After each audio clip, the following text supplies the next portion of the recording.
విద్యావేత్తగా మీరు కూడా ఈ ఎగ్జామ్స్ జరుగుతున్న పరిస్థితి తెలుసు, కానీ ఇక్కడ ఖచ్చితంగా తప్పు జరిగింది అన్నది మనకి రూఢి అవుతోంది. దాదాపుగా ఒక కన్క్లూజన్, దాని ఇంటెన్సిటీ అంతా ఇది మొత్తం ఇప్పుడు దేశమంతా దీన్ని పరిగణించాలా లేక కేవలం ఒక ప్రాంతానికి పరిమితం చేయాలా, ఏ రకంగా చూడాలి? నన్ను అడిగితే నీట్ 2024ని రద్దు చేస్తారు, చేయాలి. అసలు ఈ నీట్ పరీక్షా విధానాన్ని సమీక్షించాలండి. తమిళనాడు ఎప్పటి నుంచో చెప్తోంది జాతీయ స్థాయిలో కావాలని. ఇంకా విస్తృతంగా వెళితే ఈ మెడికల్ ఎంట్రెన్స్లు భారతదేశంలో డాక్టర్ల సంఖ్య సరిపోలేదనడం ఇదో పెద్ద బూటకం అండి. ఇది కేవలం మెడికల్ కాలేజీలు నడుపుతున్న కొంతమందిని పోషించడానికి సాగుతున్న నాటకం. ఇప్పుడు కాదు, ఎప్పటి నుంచో సాగుతోంది. వాటన్నిటికీ చెక్ పెట్టడానికే కదా నేషనల్ లెవెల్ ఎలిజిబిలిటీ టెస్ట్ కావాలని చెప్పి కేంద్ర ప్రభుత్వం తీసుకొచ్చింది.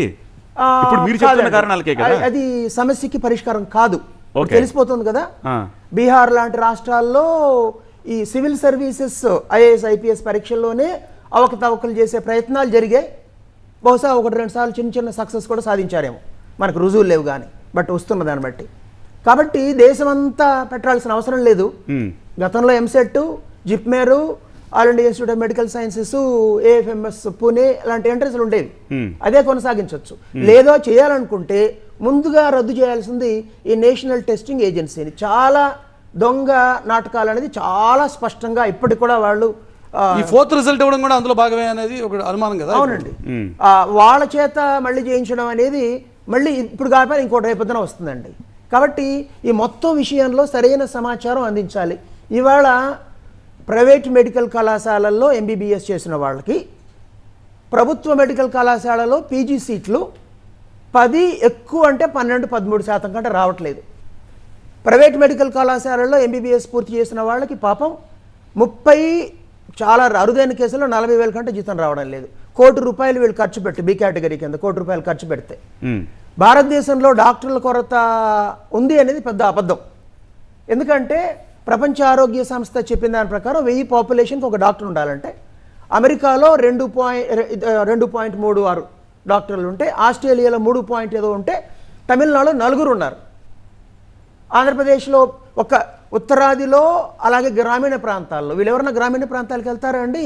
₹1 కోటి, 3 కోట్లు పెట్టిన వాళ్ళు. కాబట్టి సమస్య ఒక చోటు ఉంటే పరిష్కారం ఇది.